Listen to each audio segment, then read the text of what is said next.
Olá amigos que acompanham o canal Tabelão do Futebol. Nesse vídeo aqui eu vou trazer para vocês os jogos da sexta rodada da segunda fase do Campeonato Paulista categoria Sub-20. Será a última rodada da segunda fase, quando conheceremos os últimos classificados e vamos ficar conhecendo aí a formação dos novos grupos. Na terceira fase, a competição segue aí sendo disputada em grupos, com as 16 equipes classificadas sendo divididas em 4 chaves. Nesta terceira fase, elas jogarão entre si dentro das chaves, com as duas melhores colocadas de cada uma delas avançando para a fase de quartas de final, onde a partir daí a competição passa a ser disputada em sistema eliminatório em jogos de ida e volta. Eu também vou trazer para vocês os resultados da rodada anterior e mostrar como é que está a classificação dos grupos. Simbora então? E a última rodada vai começar a ser disputada nesta sexta-feira, dia 9 de agosto, com todos os jogos sendo disputados às 15 horas pelo horário de Brasília. E a rodada terá os seguintes confrontos: o Mirassol vai jogar contra o Desportivo Brasil, essa partida vai acontecer lá no CT do Mirassol. O Grêmio Prudente recebe o Santo André, partida marcada para o estádio Paulo Constantino, em Presidente Prudente, o popular Prudentão. Grêmio Novo Horizontino e Taubaté se enfrentam no Jorge Ismael de Biase, enquanto que o José Bonifácio vai receber o São Caetano lá no estádio Antônio Pereira Braga, em José Bonifácio. O Botafogo vai desafiar o 15 de Piracicaba, jogo este marcado para o estádio Santa Cruz, em Ribeirão Preto. Ibrachina e Guarani se enfrentam na Arena Ibrachina em São Paulo, enquanto que o São Paulo vai jogar contra o Oeste, partida que vai acontecer lá no CT de Cotia e que terá transmissão do canal YouTube Futebol Paulista. E fechando os jogos de sexta-feira, o União São João vai encarar a equipe do Sertãozinho. O jogo será lá no estádio Hermínio Meto, em Araras. A rodada segue no sábado, dia 10 de agosto, também aí com jogos às 15 horas, e teremos o Velo Clube recebendo Marília. Essa partida vai acontecer no estádio Barão de Serra Negra, em Piracicaba, não vai ser em Rio Claro, e sim, houve aí uma alteração na tabela, então Velo Clube e Marília vão se enfrentar em Piracicaba. O Red Bull Bragantino vai jogar contra o Referência, essa partida vai acontecer lá no CT do Red Bull Bragantino, em Atibaia. Palmeiras e Portuguesa Santista se enfrentam no CT do Palmeiras 2, em Guarulhos, jogo aí que terá transmissão pelo YouTube Futebol Paulista. A Ponte Preta vai jogar contra a Ferroviária. O duelo vai acontecer lá no estádio Coronel Francisco Vieira, em Itapira, local aí onde a Ponte Preta manda seus jogos. O Corinthians vai jogar contra o 15 de Jaú, e essa partida teve uma alteração de local. O jogo vai acontecer lá no estádio Gabriel Marques da Silva, em Santana de Parnaíba, e terá transmissão aí do YouTube Futebol Paulista.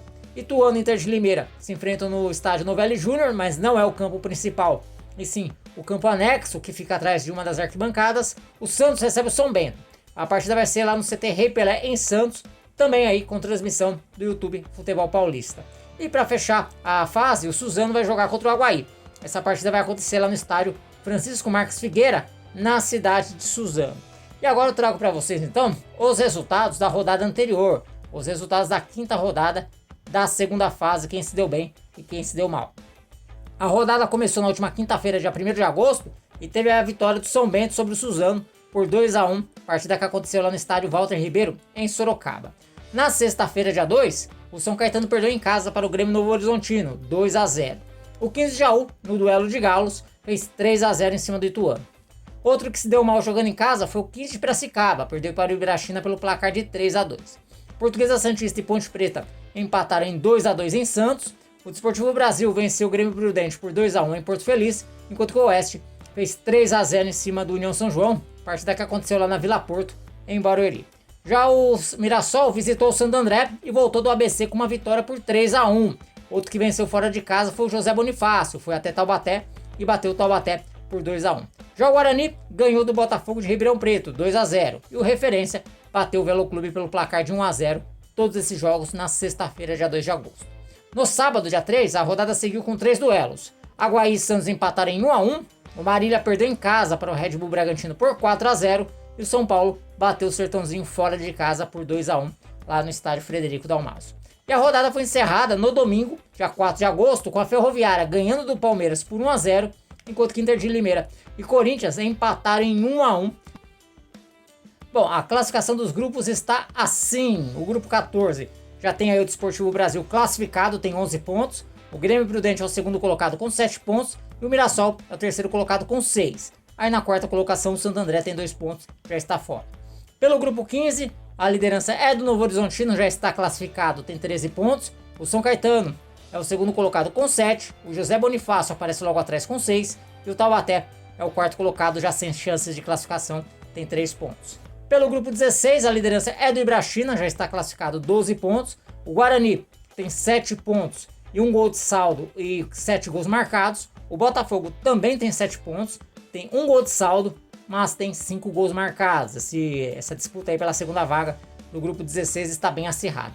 E o 15 de Piracicaba é o quarto colocado com 3 pontos, já sem chance de classificação. No grupo 17, a liderança é do Red Bull Bragantino, tem 11 pontos, já está classificado. O Referência está quase lá, tem 8 pontos. O Marília é o terceiro colocado com 5, mas ainda com chance de classificação. E o Velo Clube já sem possibilidade de avançar, é o quarto colocado com 2 pontos. Pelo grupo 18, o São Paulo já está classificado, tem 13 pontos. O Oeste aparece na segunda colocação com 6. O Sertãozinho é o terceiro colocado com 5. E o União São João, apenas 2 pontos, já está fora da briga. Pelo grupo 19, a liderança é do Palmeiras, tem 12 pontos, já está classificado. E Ferroviária e Ponte Preta brigam aí num confronto direto pela segunda vaga. A Ferroviária tem 7 pontos, vai enfrentar a Ponte Preta, então só precisa de um empate, enquanto que a Ponte só precisa da vitória aí diante da Ferroviária para avançar. A Portuguesa, apesar aí de conseguir chegar aos mesmos 7 pontos que a Ferroviária, não tem mais chance de classificação. Por quê? Por causa aí desse confronto direto entre Ferroviária e Ponte Preta. Então isso aí tira qualquer possibilidade, qualquer chance da Briosa em se classificar. No grupo 20, o Corinthians já está classificado, tem 11 pontos. O 15 já aparece logo atrás com 7. A Internacional de Limeira é a terceira colocada com 6. E o Ituano é o último colocado com 3 pontos, já sem chance de classificação. E para fechar, o único grupo que já tem aí as suas duas equipes classificadas, né, já definidas, Santos e São Bento dividem a liderança com 11 pontos. Inclusive eles vão se enfrentar na última rodada. O Santos leva melhor no saldo de gols, tem 8 gols de saldo contra 6 do time de Sorocaba. O Suzano é o terceiro colocado com 3 pontos e o Aguaí, último colocado, 2 pontos ganhos. Então essa é a classificação do Campeonato Paulista categoria Sub-20 após 5 rodadas da segunda fase. Bom, pessoal, então as informações que eu tinha para trazer para vocês eram essas. Espero que vocês tenham gostado. Se gostou, deixa o like. E se não está inscrito, se inscreva aqui no canal. Por enquanto eu vou ficando por aqui. Um forte abraço a todos e até um próximo vídeo. Valeu!